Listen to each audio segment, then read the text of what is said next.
Hey, yo, it's old Jesse. Um, we're going to cover righteous precept number 6, and this is biblical inspiration and error fixing. Okay. The Bible is the inspired word of God in the original language and copy. Since the time of message giving, man has tampered with the message. Faith must be founded on passages which do not have variation. Other written translations, while convenient, are not accurate.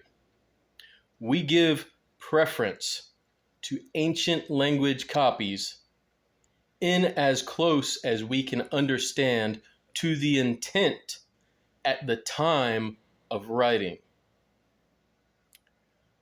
While the quote unquote word of Yahweh translation may be a preferred English translation, it contains error simply by having been translated by a human and having lost some language nuance in translation.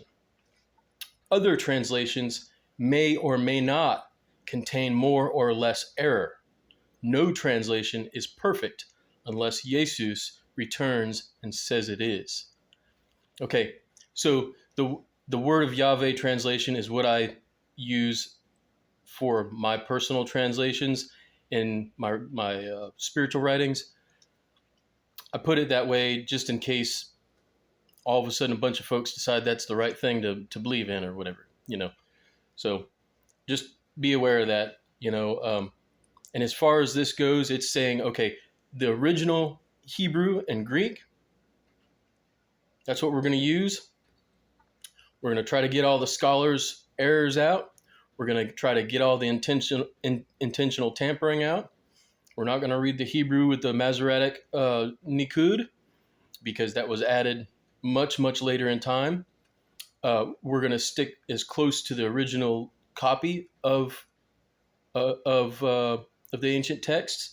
That means that most of the New Testament will be written in something called unicals instead of minuscules. Minuscules is the Greek text that you see in most texts today.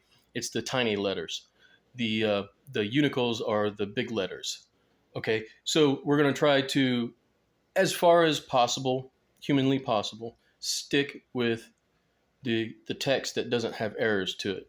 If that means we have to adjust what verses we use for belief system or whatnot, because it's been known that there's consistent errors in that portion, then that's what we have to do.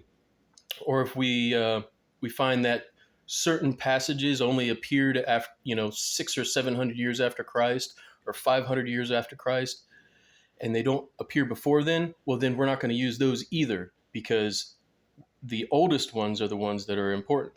We're going with the oldest first, the most ancient copy. So that's somewhat of I don't know if you call it a forensic study pattern, but it's a logical way to get rid of errors in human scribed copies. Okay, that's the best humanity can do with it. So that's what I wrote.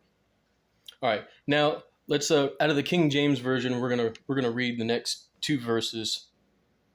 And this is just kind of supporting, or let's see, 4 verses. And the last one is going to be translated by me. Okay, so Psalms 19, verse 7 through 10. The law of the Lord is perfect, converting the soul. The testimony of the Lord is sure, making wise the simple. The statutes of the Lord are right, rejoicing the heart. The commandment of the Lord is pure, enlightening the eyes. The fear of the Lord is clean, enduring forever. The judgments of the Lord are true and righteous altogether. More to be desired are they desired than gold, yea, than much fine gold. Sweeter also than honey and the honeycomb. Okay. Basically says the Bible's pure. Specifically, the law sections of the Bible are pure. Okay.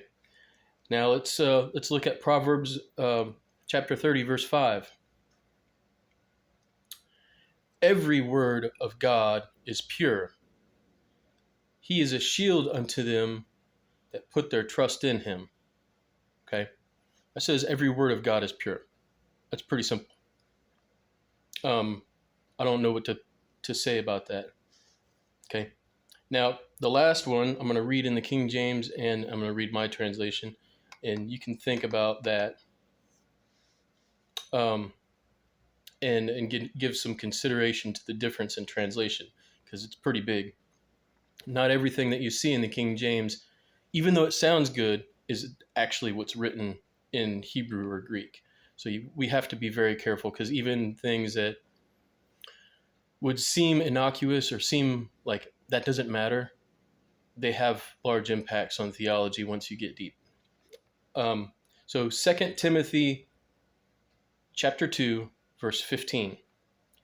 Study to show thyself approved unto God, a workman that needeth not be ashamed, rightly dividing the word of truth. Okay, that sounds like you're separating it out, doesn't it? Let's read what the Greek translation says. You hurry to please, be a help to God, a worker with no cause for shame, straightening the word of truth. That has a completely different meaning. That means even in apostolic times, they knew that there were passages that needed straightening from the Old Testament. Okay?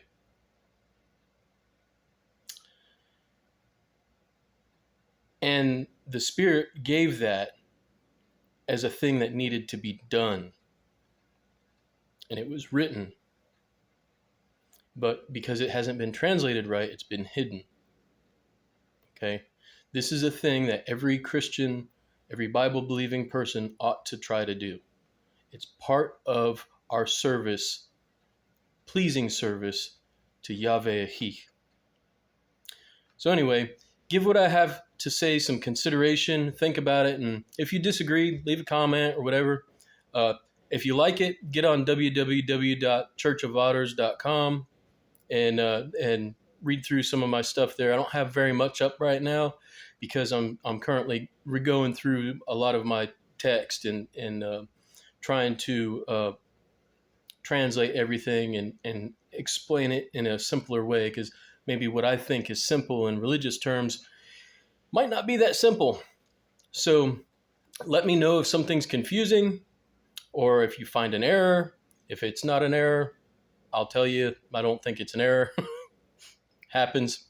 Folks disagree. It's okay. All right, then. Have a good one.